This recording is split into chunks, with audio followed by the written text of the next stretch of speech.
कसं आहे, आमचे ते राष्ट्रीय प्रवक्ते आहेत आणि त्यांचा अनुभव नॅशनल लेवलचा आहे आणि इंटरनॅशनल लेवलचे सुद्धा प्रश्न ते बोलताना दिसतात आणि याकडे मतदार आकर्षित होऊन त्यांना निवडून देतील. ही सामान्य मतदारांची निवडणूक आहे. हे निवडून आलेल्या नगरसेवकांची निवडणूक आहे. निवडून आलेला नगरसेवक या सगळ्या गोष्टींचा विचार करत असतो आणि म्हणून मला वाटतं की अतुल लोंढेंना काहीच कठीण नाही. पण बहुमत तर भाजपकडे आहे, तुमच्याकडे संख्याबळांचं गणित नाही आहे. अशा वेळी कशा पद्धतीने असं आहे की बलाढ्य नेते मंडळी आमच्याजवळ आहेत. आमच्या या निवडणुकीचे निरीक्षक डॉक्टर नितीन राऊत साहेब आहेत. त्यांचा अनुभव आणि ज्यांचे इतके वर्ष काँग्रेसमध्ये गेले, या सर्व अनुभवांचा फायदा आम्हाला होईल आणि मतदारांना ते आकर्षित करू शकतील आणि अतुल लोंढेंचा विजय निश्चित होईल असं मला वाटतं. किती मतांनी विजय होईल?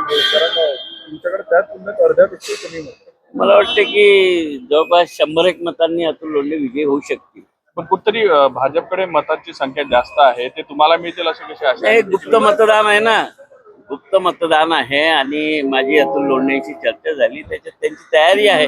तेव्हाच ते निवडणुकीच्या रिंगणात उतरले आहे की ते निवडून येण्यासाठीच उतरले आहे आणि मला वाटतं की त्यांनी तेवढी व्यवस्था केली असावी मतांची जुळवाजुळव आणि म्हणूनच मला वाटते की हे सर्व मतं त्यांना मिळतील. म्हणजे तुम्हाला म्हणायचं भाजपचे मतं फोडण्याची तयारी झाली असं तुम्हाला?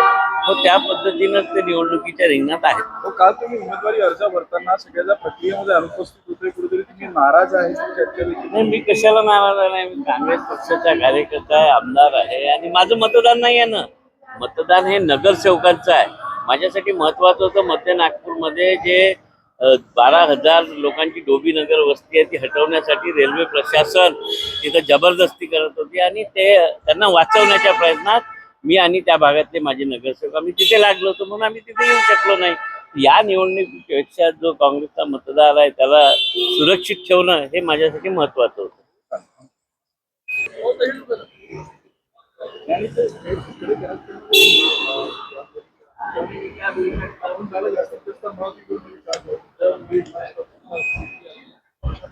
अमेरिकेच्या